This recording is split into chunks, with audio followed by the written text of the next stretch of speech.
আজকে আমরা পড়ব নুন ফারামে, দংসা প্লাস নুন ফারামে, অর্থাৎ ভার্বের সাথে ফারামে গ্রামারটি যোগ হয়ে কোন ধরনের অর্থ এবং কোথায় ব্যবহার, কোন ধরনের অর্থ বহন করে এবং কোথায় ব্যবহার হয়। চলুন আমরা দেখে নিই। দংসা দংসা প্লাস নুন ফারামে, দংসা প্লাস নুন ফারামে। দংসা অপ্রত্যাশিত,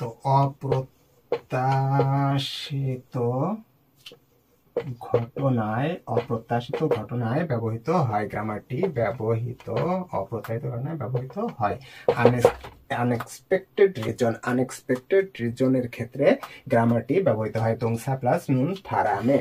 যেমন বাস মিস করার কারণে দেরি হয়েছে, অথবা বৃষ্টি আসার কারণে অফিসে যেতে পারিনি, বা বৃষ্টি হওয়ার কারণে খেলাটি মিস হয়েছে, বা বৃষ্টি হওয়ার কারণে কনসার্টটি মিস হয়েছে, বা বৃষ্টি হওয়ার কারণে ওয়াজ মাহফিলটি মিস হয়েছে। এরকম যে কোনো অপ্রত্যাশিত ঘটনার ক্ষেত্রে যদি আপনার কোনো ঘটনা ঘটে থাকে, সেক্ষেত্রে আপনার নুন ফারামে ব্যবহৃত হয়।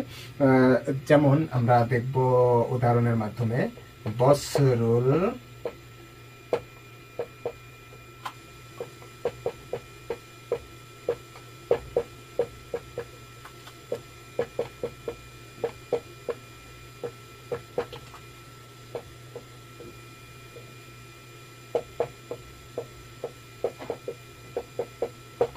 নুজোৎসয়, বসরুল নসিনুন ফারামে, নসিনুন ফারামে নুজোৎসয়। বস মিস করার কারণে, নসিনুন অর্থাৎ মিস করার কারণে, বাস মিস করার কারণে, ফারামে অর্থ কারণে অর্থ বহন করে।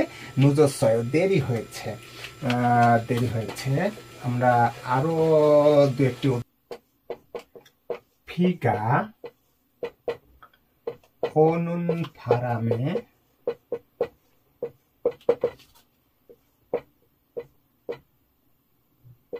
콘서트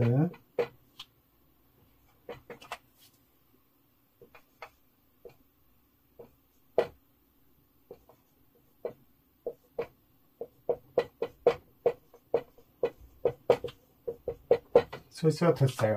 비가 오는 바람에 콘서트가 সৈসথেস요। বৃষ্টি আসার কারণে গানের প্রোগ্রামটি বন্ধ হয়ে গেছে বা নষ্ট হয়ে গেছে। 비가 오는 바람에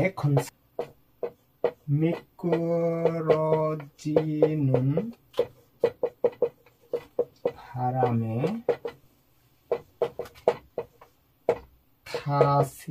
타시었어요। মিক্রো ফার্মে, অর্থাৎ মিক্রো অর্থাৎ হচ্ছে আপনার পিছলা বা পিছলায় যাওয়ার কারণে ব্যথা পেয়েছি, পিছলে পড়ে যাওয়ার কারণে ব্যথা পেয়েছি, পিছলে পড়ে যাওয়ার কারণে। ক্লাস যদি ভালো লেগে থাকে অবশ্যই ফলো এবং সাবস্ক্রাইব করে সাথে থাকবেন। আর গুরুত্বপূর্ণ কোনো পরামর্শ থাকলে অবশ্যই কমেন্টস করবেন, লাইক করতে ভুলবেন না। আল্লাহ হাফেজ।